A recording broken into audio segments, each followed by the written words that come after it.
Good morning to all of you. Today we are starting our chapter number 14, that is the biomolecule, and topic for today is the structure of the monosaccharide. जो अभी तक आपने classification की थी monosaccharide, disaccharide, polysaccharide, इसमें से जो monosaccharide है वो आपके सिलेबस में है, जो डाइसैक्राइड के स्ट्रक्चर्स थे वो आपके सिलेबस से कट हो चुके हैं। तो अभी आपका जो मेन फोकस रहेगा वो मोनोसैक्राइड्स पे रहेगा। तो मोनोसैक्राइड का जो स्ट्रक्चर है वो कैसे बना, उसके पीछे क्या क्या प्रोसीजर रहा, वो आपको बताते हैं। सबसे पहले अगर हम यहाँ पर देखते हैं तो ये जो आपको नज़र आ रहा है ये स्ट्रक्चर है किसका, ग्लूकोज का।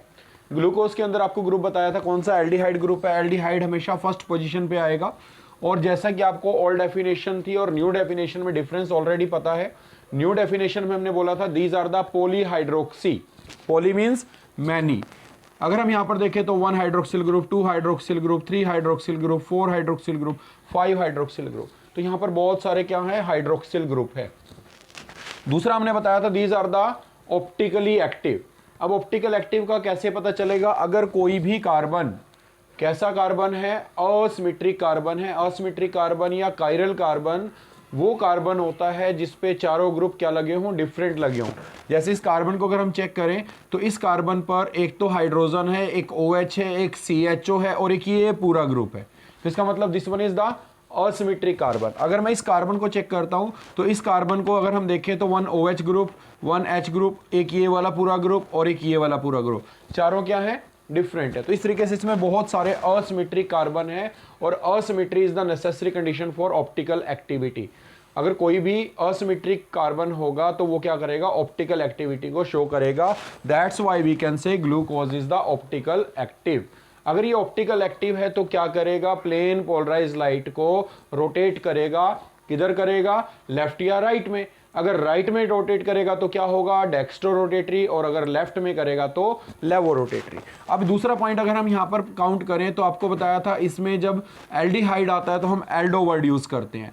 अगर कार्बन की बात करें तो कार्बन काउंट करें तो 1 2 3 4 5 6, और 6 के लिए हम क्या वर्ड यूज करते थे, हेक्सो। तो दैट मीन्स एल्डो हेक्सोसस की अगर हम बात करें तो ये इसका उस क्लासिफिकेशन के बेसिस पर नेम है, लेकिन जनरली हम इसको क्या कहते हैं, ग्लूकोज कहते हैं। अगर हम इस ग्लूकोज में देखें तो इसमें हम क्या करते हैं, एक और चीज करते हैं, compare, that is the it's configuration. यहां पर जो मैंने डी लिखा है वो क्या है, डी ग्लूकोज।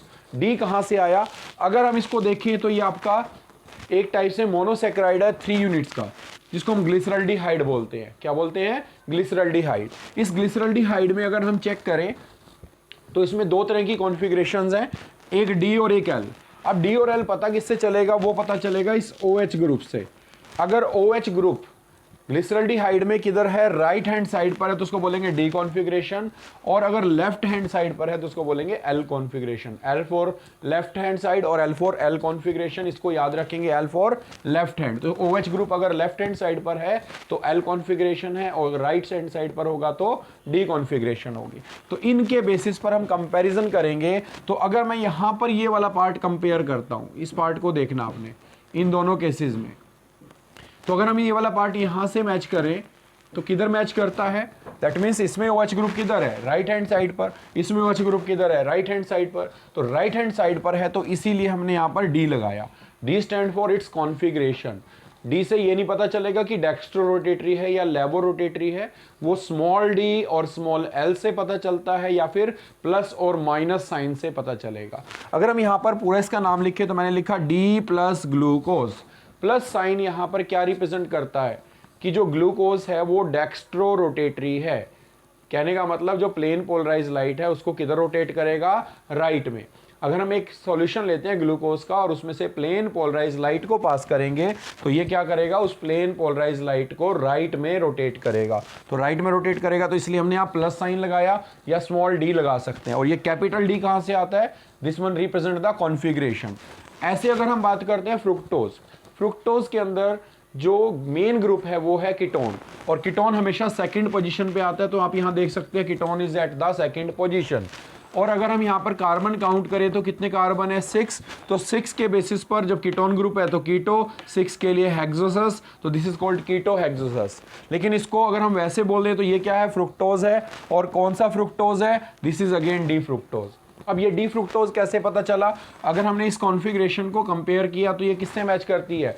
डी ग्लिसरल्डिहाइड से या फिर एल ग्लिसरल्डिहाइड से? It matches with D glyceraldehyde, that's why this configuration is again D configuration, तो डी फ्रुक्टोज बोलेंगे। लेकिन अगर हम क्या करते हैं, सॉल्यूशन बनाएं फ्रुक्टोज का और उसमें से प्लेन पोलराइज लाइट को पास करें, तो क्या नोट करेंगे? ये प्लेन पोलराइज लाइट को लेफ्ट में रोटेट करेगा। लेफ्ट में रोटेट करने वाला क्या होता है? लेवो रोटेटरी, जिसको हम या तो स्मॉल एल से या फिर नेगेटिव साइन से रिप्रेजेंट करते हैं। तो हमने यहां पर क्या लगाया? D minus fructose. तो डी माइनस फ्रुक्टोज क्या रिप्रेजेंट कर रहा है कि ये कॉन्फ़िगरेशन तो डी है, लेकिन नेगेटिव साइन बता रहा है कि जो फ्रुक्टोज है वो लेवो रोटेटरी है। नोट डाउन करेंगे इसको। And next one is the glucose. अगर हम ग्लूकोज की बात करें तो glucose occurs in nature in free as well as in the combined form. जो ग्लूकोज है वो फ्री स्टेट में भी मिलता है और कंबाइंड फॉर्म में मिलता है। It present in the sweet fruits and honey. ये ज़्यादातर फ्रूट्स जो हैं स्वीट होते हैं जो टेस्ट में, और हनी के अंदर मिलता है। Ripe grapes contain approximately 20% of the glucose, that's why it is also known as grape sugar. In combined form it occurs in sucrose which is known as cane sugar, जो किससे मिलती है? गन्ने से मिलती है। और in polysaccharide form it will found in the starch, cellulose, glycogen etcetera. Next one अगर हम बात करते हैं प्रिपरेशन की, how glucose is prepared? Glucose can be prepared from sucrose as well as from starch. The first one is the from sucrose which is also known as cane sugar. अगर हम यहाँ पर बात करें जो सुक्रोज, इसका formula आपको पता ही है, that is C12H22O11 when it is hydrolyzed in presence of an acid। H plus क्या रिप्रेजेंट कर रहा है यहाँ पर? That means this one is the hydrolysis which is carried out in presence of acid. और हाइड्रोलिसिस के ध्यान रखना आपको कि जब भी हम हाइड्रोलिसिस करते हैं तो उस केस में जो डाइल्यूट एसिड है, जब भी डाइल्यूट एसिड लेंगे वो हाइड्रोलिसिस करेगा, लेकिन जब भी हम कंसंट्रेटेड एसिड लेंगे तो वो डिहाइड्रेशन करेगा। तो यहाँ पर हम क्या करते हैं, जब इसका हाइड्रोलिसिस करते हैं तो what we get the 1 unit of glucose and other unit of fructose. तो this is the formation of glucose from starch, sorry sucrose. Next one is the from starch. अगर हम स्टार्च की बात करें तो स्टार्च का फार्मूला C6H10O5 और इसकी यूनिट कितनी है? N times. और इसमें अगर हम N मॉलिक्यूल वाटर के ऐड करें, और this is the industrial preparation of glucose. जो ग्लूकोज बनाते हैं इंडस्ट्री में वो स्टार्च से बनाया जाता है, तो उसका भी हाइड्रोलिसिस करते हैं, but at a temperature 393 kelvin और एटमॉस्फेरिक प्रेशर कितना होता है? 2 से 3 एटमॉस्फेयर।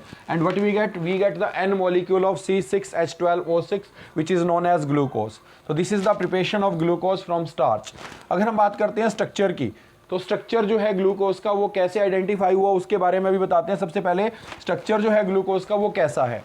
Glucose is aldohexose. जैसे आपको बताया था, एल्डो मीन्स इसमें एल्डिहाइड ग्रुप है, हेक्सो मीन्स 6 कार्बन है, और this one is also known as dextrose. Why? क्योंकि आपको बताया था कि जो ग्लूकोज है वो क्या करता है? प्लेन पोलराइज लाइट को कहां पर रोटेट करता है? राइट में।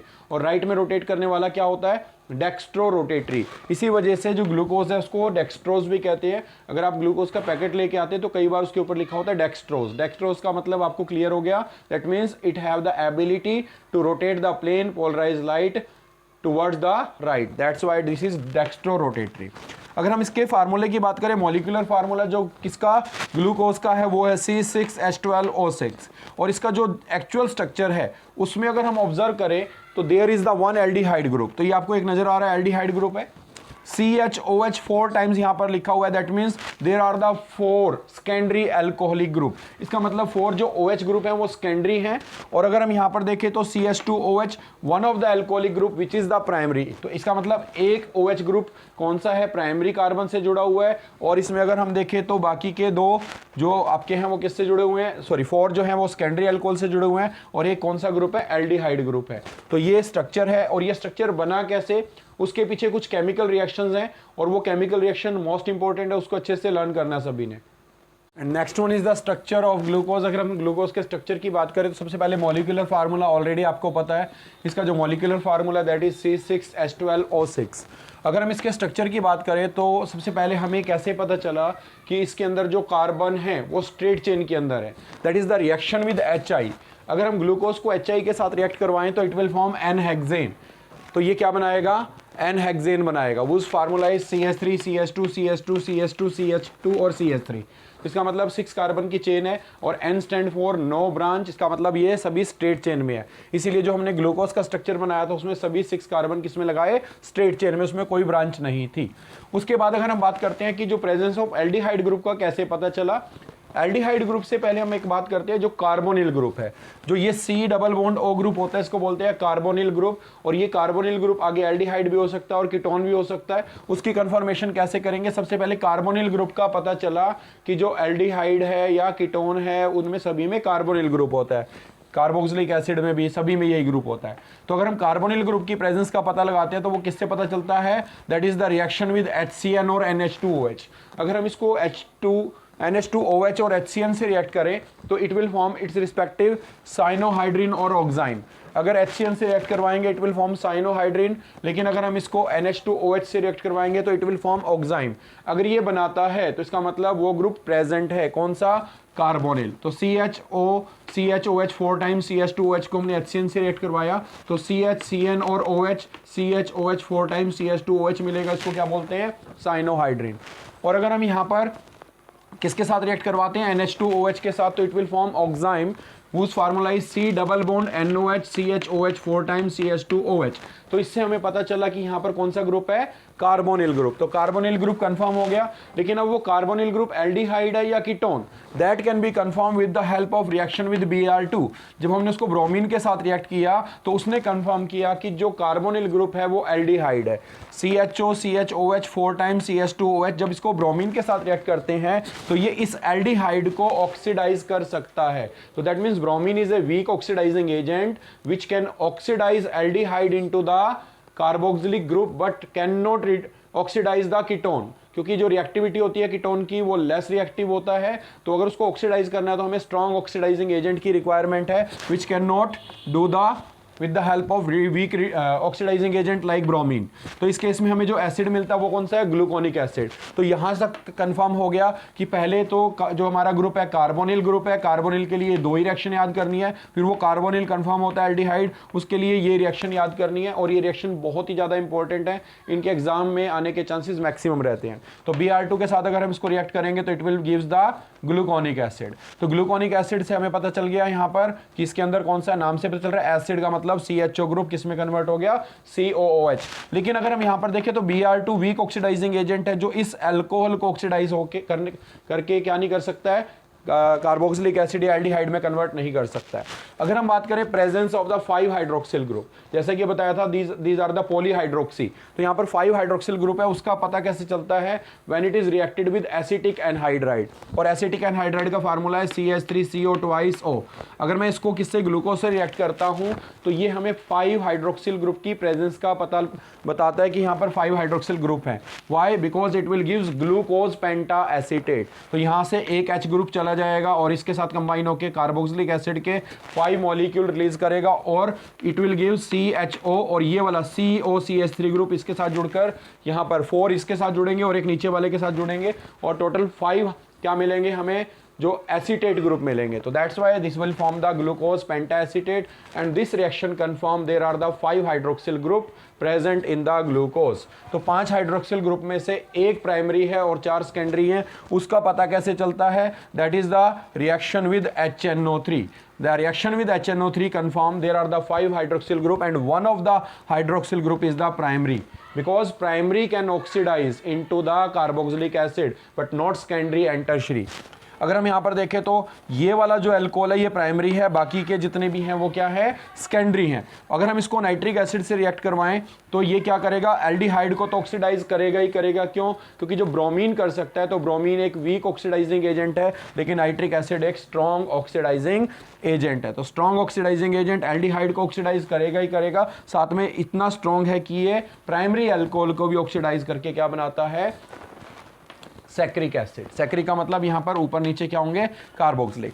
अगर मैं इस रिएक्शन को यहां से करता हूं, दैट मींस अगर हम ग्लूकोनिक एसिड को भी नाइट्रिक एसिड से रिएक्ट करवाएं तो it will again form saccharic acid, क्योंकि ये वाला ग्रुप तो ऑलरेडी ऑक्सीडाइज है तो इसको भी ऑक्सीडाइज करके क्या बना देगा, सैक्रिक एसिड। तो अगर हम फर्स्ट Br2 के साथ करते हैं फिर HNO3 के साथ करते हैं तो आपको अगेन क्या मिलेगा, सैक्रिक एसिड। तो these are the reactions by with the help of these reaction we can make the structure of glucose. तो स्ट्रक्चर जो ग्लूकोज का बना वो कैसे बना कि किसमें कितने कितने ग्रुप हैं, एल्डिहाइड ग्रुप कैसे कन्फर्मेशन हुई, पहले पता लगा कार्बोनिल ग्रुप है, कार्बोनिल ग्रुप को फिर कंफर्म किया एल्डिहाइड ग्रुप के अंदर, तो एल्डिहाइड हमें पता चला, उसके बाद 5 हाइड्रोक्सिल ग्रुप है, उन 5 में से कौन सा प्राइमरी है, तो ये सारी चीज़ें इन रिएक्शंस की हेल्प से पता चली। और उसके बाद जो स्ट्रक्चर बनाया था ग्लूकोज का that is the open chain structure, जो आपने ऑलरेडी बनाया था उसको नोट डाउन करेंगे और उसकी प्रैक्टिस करेंगे। उसको नोट डाउन करेंगे कैसे स्ट्रक्चर बनेगा। सबसे पहले फर्स्ट रिएक्शन जब HI से किया तो पता चला कि इसके अंदर 6 कार्बन है, स्ट्रेट चेन में है। उसके बाद हमें पता चला इसके अंदर एक कार्बोनिल ग्रुप है और वो कार्बोनिल ग्रुप एल्डिहाइड है। किससे कंफर्म हुआ?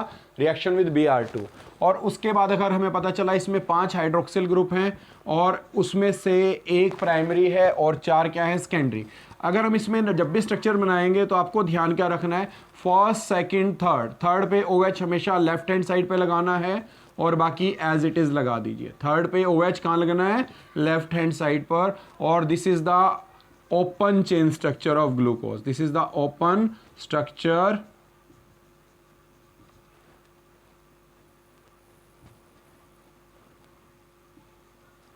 Of glucose. ये ओपन चेन स्ट्रक्चर है ग्लूकोज का।